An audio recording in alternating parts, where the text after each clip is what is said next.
induk Among Tani Kota Batu yang tampak megah dari luar, ternyata bocor setiap kali hujan mengguyur Kota Batu. Bocor. Lagi-lagi berita tentang pasar. Tempat dulu aku membeli tahu, tempe, rambang, bawang, lombok, iwak petik, dan kadang juga membeli gosip-gosip tetangga. Sekarang aku ke pasar bukan buat belanja, tetapi untuk mengukur kesabaran.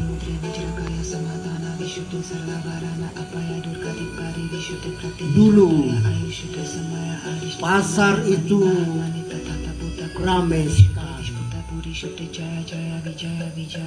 Wong-wong belonjo sampai desek-desekan. Suara ibu-ibu tawar-menawar sudah kayak orang main petasan. Dor terdengar di telinga.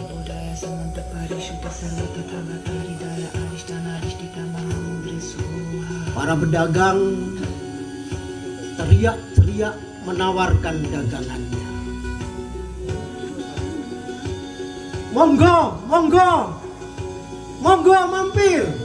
Niki murah, murah meriah, murah, lebih murah dari janji-janji kampanye.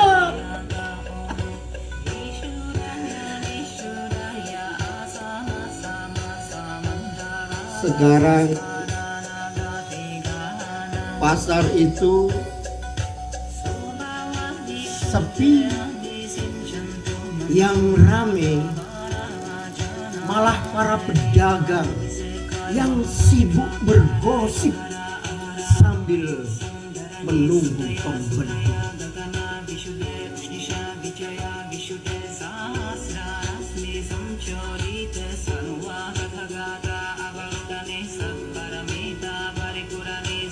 Katanya pasar itu adalah pusat perekonomian lokal, pusat ekonomi.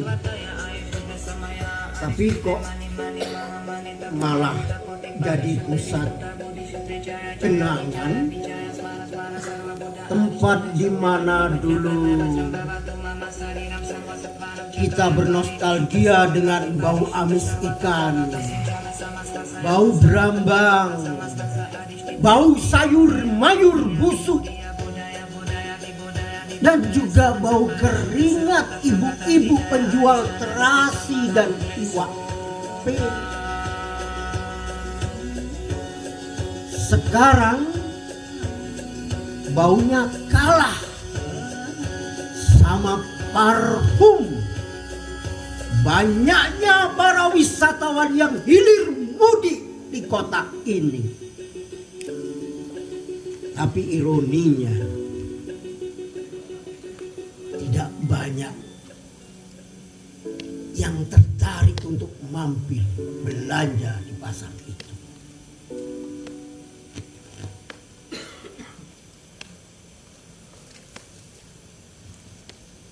Jangan salah, aku ini dulu seorang aktivis,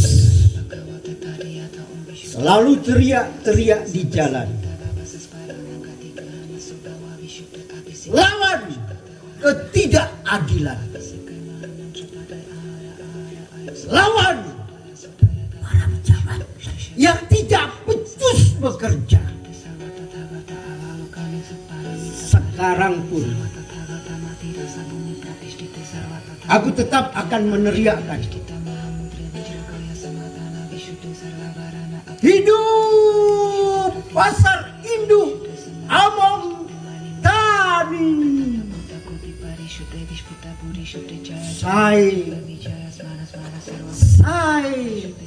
Say.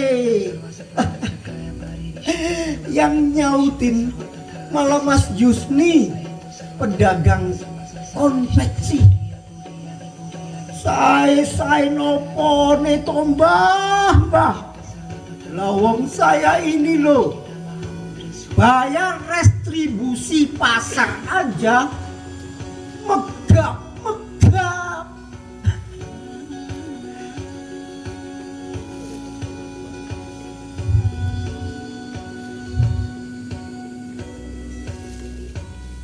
Kenapa ya? Pasar sebesar itu kok sepi? Ya, jelas ini soal yang kompleks.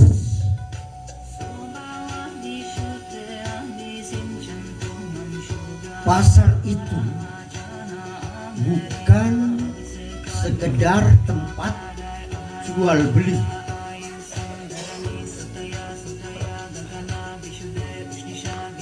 melainkan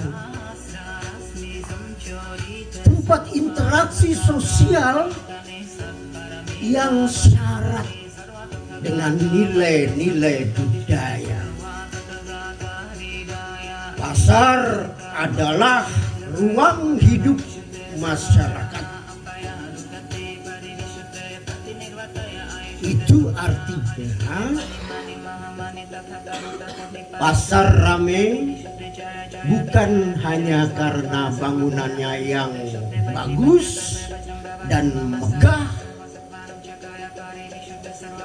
tetapi karena di dalamnya berdenyut kehidupan masyarakat yang saling terhubung, saling menghargai, saling percaya, saling menghidupi. Maka diperlukan satu kolaborasi yang solid dalam pengelolaan pasar.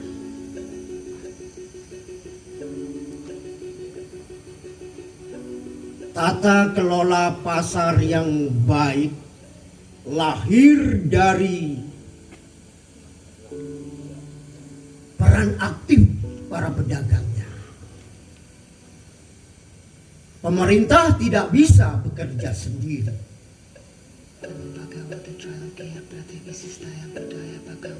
Diperlukan manajemen yang profesional serta perencanaan aktivitas dan penataan yang tepat di dalam pasar tersebut. Ya, tapi ujung dari semua itu hanya satu solusi. Siapa yang ditunjuk untuk mengelola pasar dan siapa wali kotanya?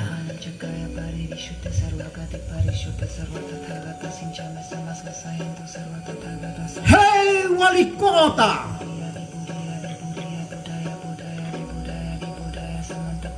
janjimu waktu kampanye dulu mana? Sekarang kau sudah duduk di atas kursi terhormat itu. Dan sekarang para pedagang ini menagih janji-janjimu. Menurut data tahun 2024 yang lalu, ada 11 juta para wisatawan yang hadir hilir mudik di kota ini. Tahun ini target kunjungan wisatawan akan ditingkatkan menjadi 11,5 juta. Adakah kebijakanmu itu mengajak sebagian saja para wisatawan untuk mampir sejenak di pasar. Ya, sekedar belanja sayur-sayuran misalnya. Aku paham engkau telah membuktikan mampu membujuk warga kota ini untuk memilihmu menjadi wali kota. Nah, sekarang buktikan juga jurus-jurus rayuanmu yang maknyus itu kepada para wisatawan yang datang untuk belanja di pasar itu. Ya, orang ketang belanja kentang 1 kilo, wortel setengah kilo, rambang, bawang, lombok, permen kacang, odol-odol, tali kutang, daster, sempak, sakit. Ya, kalau cinta pasar rakyat kota ini, jangan biarkan pasar sebesar itu menjadi museum terbuka. Pasar itu bukan sekedar tempat jualan, tapi merupakan ruang publik, tempat orang-orang bertemu, tempat orang-orang tegur sapa, tempat orang-orang tawar-menawar, tempat orang-orang ngobrol, dan bahkan tempat orang mencari cinta dan mengadu kasih. Aku dulu pernah hampir menikah, ya gara-gara pasar itu. Aku suka sama mbak penjual bunga. Tiap hari aku membeli mawar. Dia kira aku romantis, padahal alasanku saja agar bisa dekat ngobrol dengannya. Ya, PDKT lah. Akhirnya dia menikah dengan tukang parkir. Tahu kenapa? Karena tukang parkir banyak duitnya daripada aku.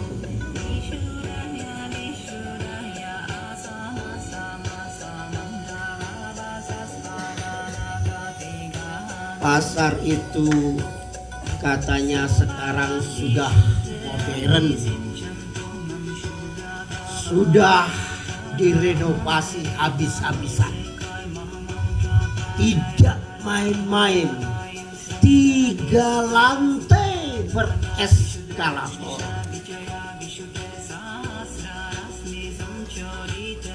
Megah,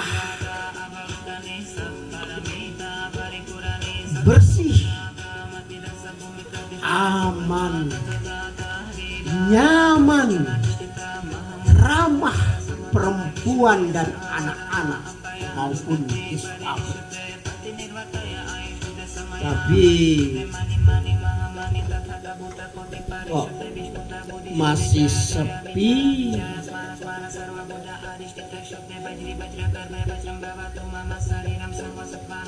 Aku tanya pada kalian semua,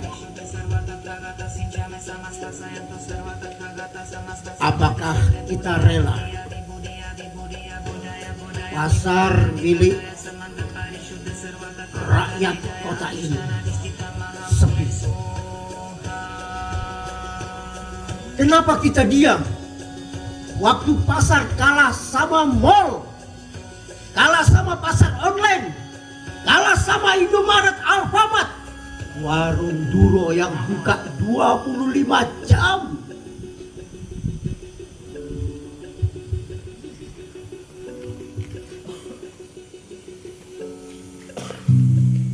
Para pedagang pasar itu adalah tetangga kita, ponakan kita, bule paman kita, mbah baik kita. Padahal pasar itu adalah jiwa kota ini.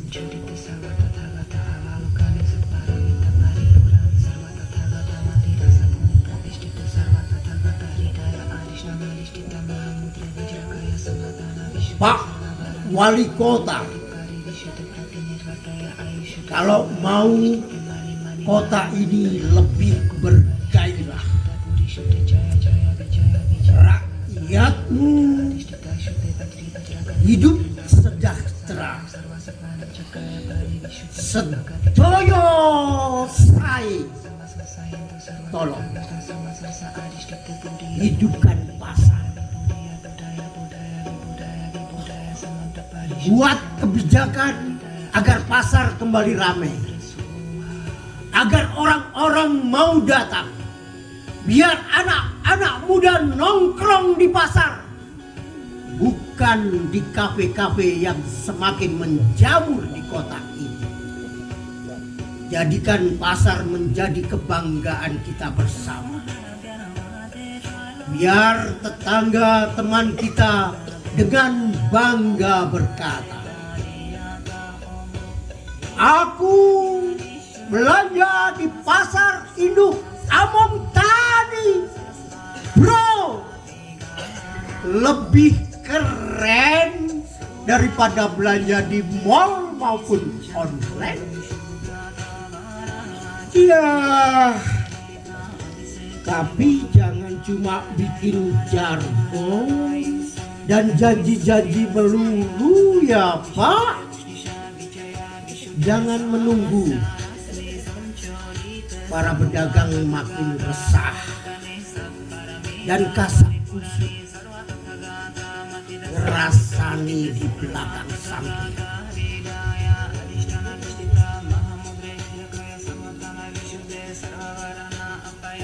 Cacat, namaku Kamto, Sukamto Abdi Negoro, mantan aktivis. Dulu aku selalu meneriakkan, turunkan harga.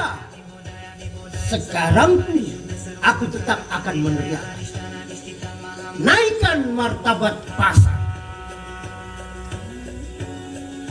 Kalau pasar mati, kita akan kehilangan lebih dari sekedar tempat belanja. Kita akan kehilangan ruang pertemuan. Kita akan kehilangan kearifan lokal. Kita akan kehilangan kehangatan cinta.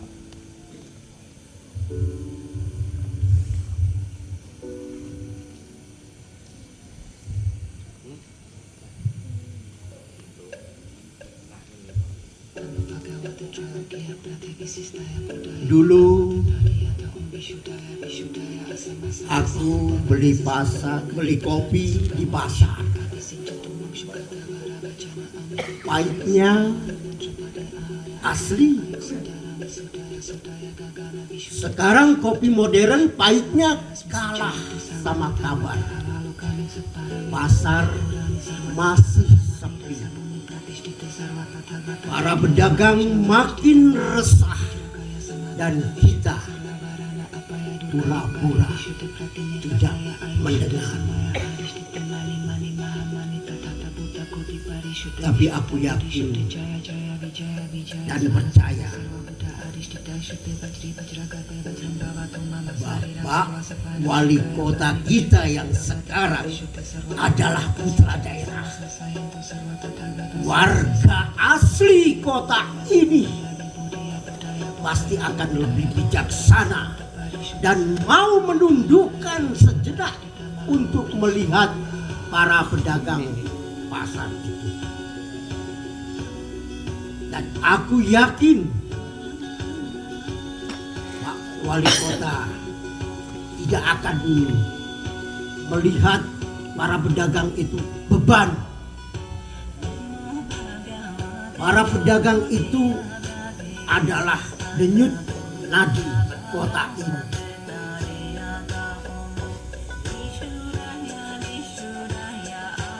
Selamat datang di Kota Batu, kota wisata buatan, kota sejuta hotel, restoran, kafe-kafe, dan kota yang selalu macet kalau akhir pekan, dan kota yang hampir lupa bahwa denyut nadi kehidupan sejatinya ada di pasar itu, pasar induk Among Tan. Terima kasih.